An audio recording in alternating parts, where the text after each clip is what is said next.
Hai,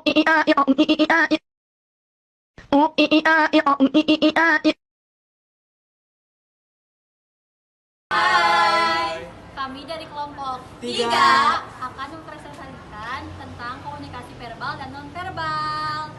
Happy watching. Komunikasi verbal adalah komunikasi dalam bentuk menggunakan kata-kata. Dalam konteks bisnis, ada dua jenis komunikasi verbal, yaitu komunikasi lisan dan komunikasi tertulis. Komunikasi tertulis adalah bentuk komunikasi yang menggunakan kata-kata secara langsung, baik secara tatap muka maupun via telepon, WhatsApp, dan lain sebagainya. Kemudian, contoh penggunaan komunikasi lisan seperti rapat kerja, wawancara karyawan, presentasi bisnis, dan lain-lain. Sedangkan komunikasi tertulis adalah komunikasi yang menggunakan surat menyurat, seperti mengirim surat lewat email, WhatsApp, dan lain sebagainya. Contohnya seperti proposal bisnis, kemudian surat keterangan bisnis, dan lain-lain. Komunikasi yang efektif dapat tercapai apabila komunikasi terjalin dari dua arah. Oleh sebab itu, ada dua unsur penting yang harus diperhatikan, yaitu bahasa dan tutur kata. Untuk bahasa yang harus digunakan adalah bahasa yang formal atau informal. Formal dan informal juga harus disesuaikan dengan situasi yang sedang berlaku. Misalkan ketika kita berada di ranah profesional, kita diharuskan memakai bahasa yang formal, sedangkan bahasa sehari-hari kita menggunakan bahasa yang informal. Kemudian topik apa yang akan kita bicarakan? Contohnya, jika topik yang kita bicarakan bersama orang lebih tua, tentu bahasa yang digunakan jauh lebih sopan. Dan terakhir, pemilihan diksi yang tepat. Setiap daerah memiliki bahasa dan kata yang berbeda. Misalkan kata amis dalam bahasa Sunda artinya manis, sedangkan bahasa Jawa artinya bau anjir. Dalam bahasa Sunda dan bahasa Jawa terdapat perbedaan. Nah, maka dari itu, pemilihan diksi yang tepat haruslah diperhatikan.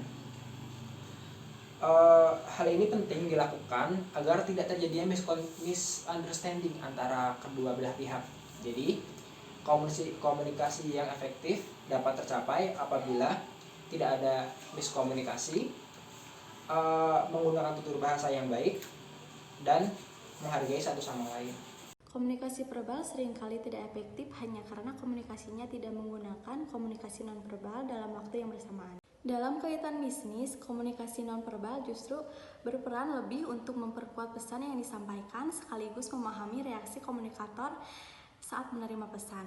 Bentuk-bentuk komunikasi nonverbal terdiri dari bahasa isyarat, ekspresi, sandi, simbol-simbol, pakaian, dan intonasi suara.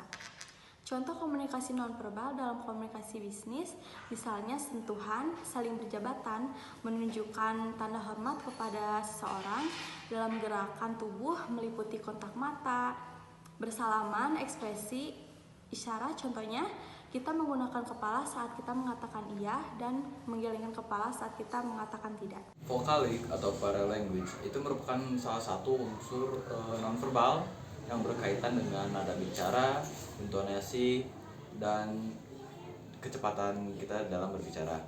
Misalnya ketika orang sedang public speaking gitu ya, tentu nada bicara kita jauh lebih tinggi dan berbeda dengan yang kita biasa pakai untuk berbicara dengan teman.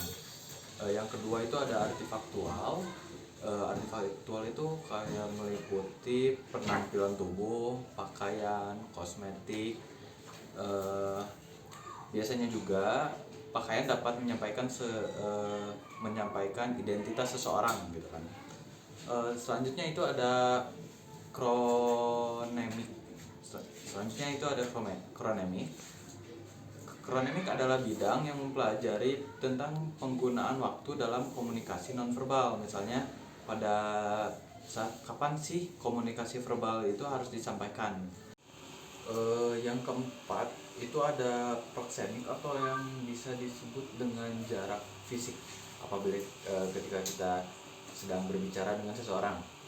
Apabila kita baru bertemu dengan orang yang baru kita kenal, tentu kita akan menjaga jarak, berbeda dengan orang yang sudah lama kita kenal. Jadi jarak distance-nya itu kelihatan lah gitu. Kalau orang baru kenal kan masih ada distance-nya gitu.